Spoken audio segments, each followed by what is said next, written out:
आज हम बात करने वाले हैं हमारे सुभाष चंद्र बोस के बारे में। वीडियो शुरू करने से पहले आप अगर मेरी MRA चैनल पे नए हैं तो चैनल को सब्सक्राइब और बेल आइकन को दबाएं। चंद्र बोस ने तुम मुझे खून दो मैं तुम्हें आजादी दूंगा और जय हिंद जैसे प्रसिद्ध नारे दिए। भारतीय प्रशासनिक सेवा की परीक्षा पास की 1938 और 1939 में कांग्रेस के अध्यक्ष चुने गए। 1939 में फॉरवर्ड ब्लॉक का गठन किया। अंग्रेजों को देश से निकालने के लिए आजाद हिंद फौज की स्थापना की। सुभाष चंद्र बोस को नेताजी भी बुलाया जाता है।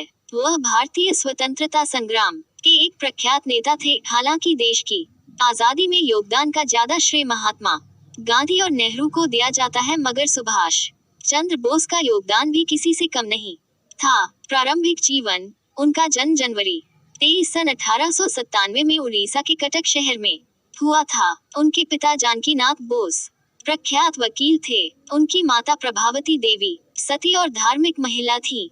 प्रभावती और जानकी नाथ की 14 संतानें थी, जिसमें 6 बेटियां और 8 बेटे थे। सुभाष उनमें से 9वें स्थान पर थे। सुभाष बचपन से ही पढ़ने में होनहार थे। उन्होंने 10वीं की परीक्षा में प्रथम स्थान प्राप्त किया था और स्नातक में भी वो प्रथम आए थे। कलकत्ता के स्कॉटिश चर्च कॉलेज से उन्होंने दर्शन शास्त्र में स्नातक की डिग्री हासिल की थी। उसी दौरान सेना में भर्ती हो रही थी। उन्होंने भी सेना में भर्ती होने का प्रयास किया, परंतु आंखें खराब होने के कारण उनको अयोग्य घोषित कर दिया गया। स्वामी विवेकानंद के अनुनायक थे।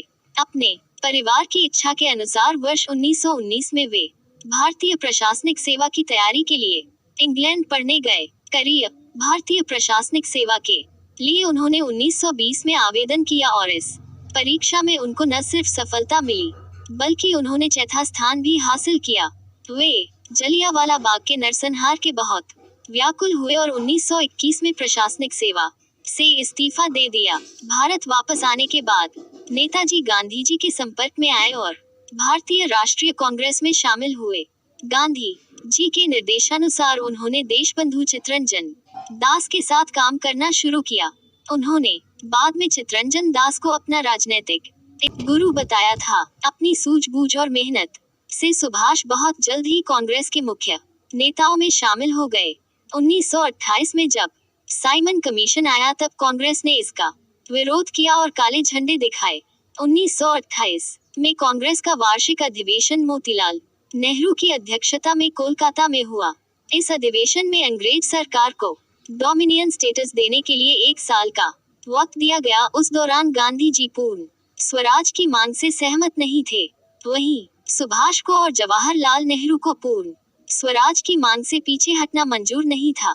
1930 में उन्होंने इंडिपेंडेंस लीग का गठन किया। सन 1930 के सिविल डिसोबीडियंस आंदोलन के दौरान सुभाष को गिरफ्तार कर जेल भेज दिया गया। गांधी जी इरविन पैक्ट के बाद 1931 में उनकी रिहाई हुई। सुभाष ने गांधी इरविन पैक्ट का विरोध किया और सिविल डिसोबीडियंस आंदोलन को रोकने के फैसले से भी वह खुश नहीं थे।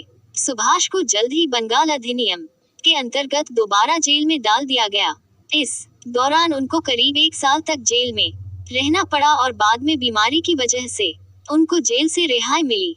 उनको भारत से यूरोप भेज दिया गया। वहां उन्होंने भारत और यूरोप के मध्य राजनीतिक और सांस्कृतिक संबंधों को बढ़ाने के लिए कई शहरों में केंद्र स्थापित किए। उनके भारत आने पर पाबंदी होने बावजूद वो भारत आए और परिणामतः उन्हें 1 साल के लिए जेल जाना पड़ा।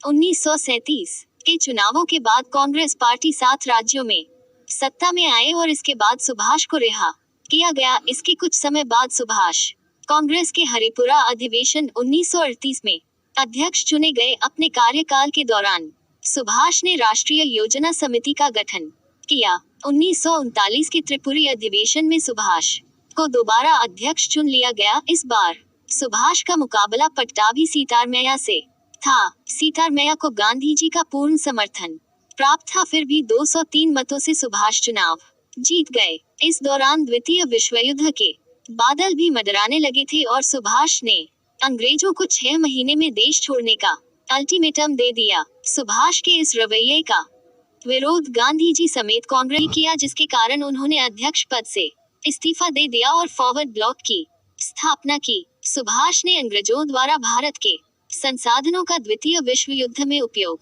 करने का घोर विरोध किया और इसके खिलाफ जन आंदोलन शुरू किया। उनके इस आंदोलन को जनता का जबरदस्त समर्थन मिल रहा था, इसलिए उन्हें कोलकाता में कैद कर नजरबंद रखा गया। जनवरी 1941 में सुभाष अपने घर से भागने में सफल हो गए और अफगानिस्तान के रास्ते जर्मनी पहुंच गए। दुश्मन का दुश्मन दोस्त होता है वाली धारणा के मद्देनजर उन्होंने ब्रिटिश राज को भारत से निकालने के लिए जर्मनी और जापान से मदद की गुहार लगाई। जनवरी 1942 में उन्होंने रेडियो बर्लिन से प्रसारण करना शुरू किया, जिससे भारत के लोगों में उत्साह बढ़ा। वर्ष 1943 में वो जर्मनी से सिंगापुर आए। पूर्वी एशिया पहुंचकर उन्होंने रास बिहारी बोस से स्वतंत्रता आंदोलन का कमान लिया और आजाद हिंद फौज का गठन करके युद्ध की तैयारी शुरू कर दी। आजाद हिंद फौज की स्थापना मुख्यतः जापानी सेना द्वारा अंग्रेजी फौज से पकड़े हुए भारतीय युद्धबंदियों को लेकर किया गया था।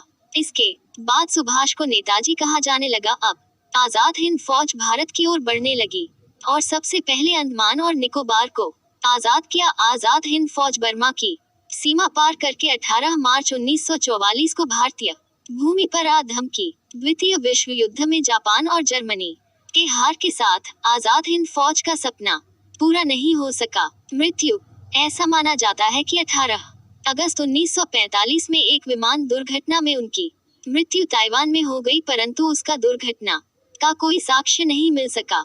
सुभाष चंद्र की मृत्यु आज भी विवाद का विषय है और भारतीय इतिहास सबसे बड़ा संशय है।